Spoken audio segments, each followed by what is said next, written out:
Senhor presidente, deputado Florencio Neto, senhores deputados, senhoras deputadas, membros da imprensa, galeria, povo que nos assiste pelos canais de comunicação da TV Assembleia.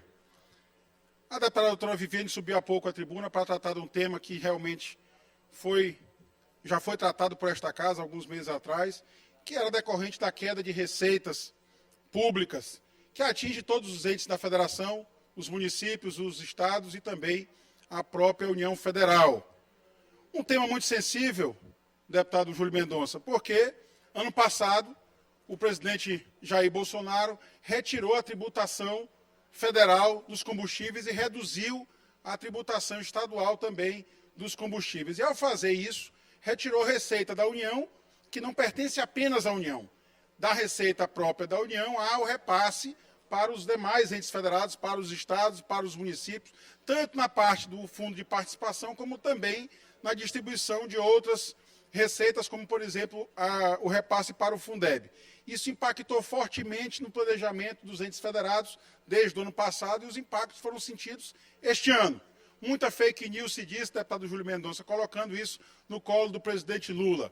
E o que nós reivindicamos, deputado Ricardo Arruda, foi que o presidente Lula tivesse a sensibilidade com a população brasileira, com o povo do Brasil, também especialmente do Nordeste e do Maranhão, para que houvesse uma compensação, um ajuste.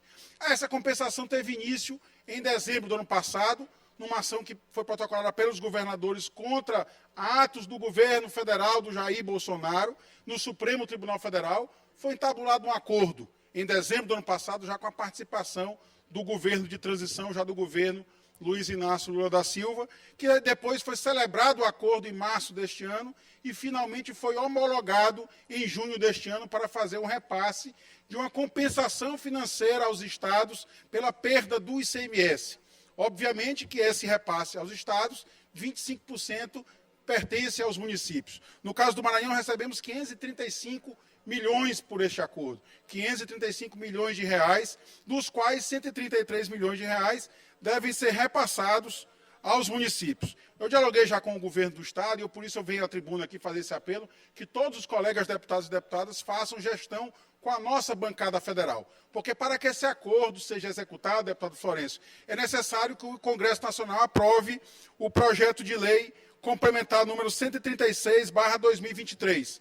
No caso dos estados que havia débitos com a União, é o caso do Maranhão, em que se estava devendo à União, porque a União honrou compromissos que eram de empréstimo de operações de crédito do Estado, a União vai fazer a compensação. Mas para que isso ocorra, é necessária a aprovação deste projeto de lei número 136/2023, que está tramitando na Câmara dos Deputados. Foi aprovado o regime de urgência e deve ser votado ainda essa semana, e por isso eu faço esse apelo que todos os colegas deputados e deputadas liguem para os nossos deputados federais para que evitem postergar a aprovação disso pela Câmara, para que evite emendas que não sejam combinadas com o governo federal. Houve o compromisso do governo federal de repassar 27 bilhões de reais como compensação pelo ICMS aos estados.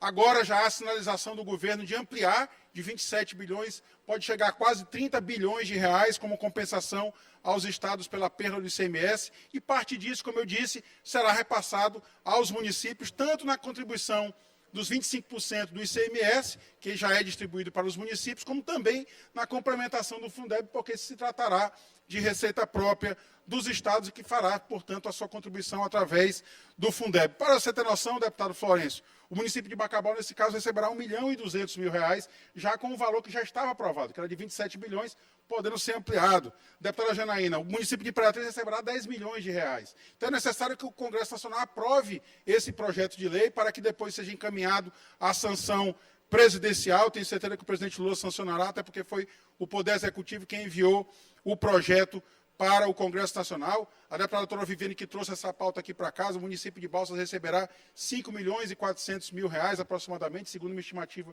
que eu fiz a partir do coeficiente do ICMS. Portanto, é uma demanda que é presente.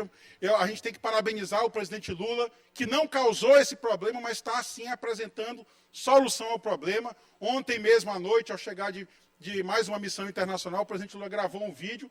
Também há um compromisso de repor perdas no fundo de participação dos municípios e também dos estados, ou seja, a União Federal está preocupada com os demais entes federados, ao contrário do que diziam as fake news, o governo federal tem sim atenção ao povo brasileiro e sabe que a política pública acontece na ponta, na porta dos prefeitos, na porta dos governadores, e por isso mesmo a União Federal, como um ente que tem a maior arrecadação, está sim solidário a essa causa e vai contribuir sim para que esse impacto não seja tão sentido pela população. Nós estamos vivendo um momento de crise fiscal e que o Brasil se recupera. A previsão do PIB foi toda frustrada porque nós, graças a Deus, fomos melhor do que a previsão.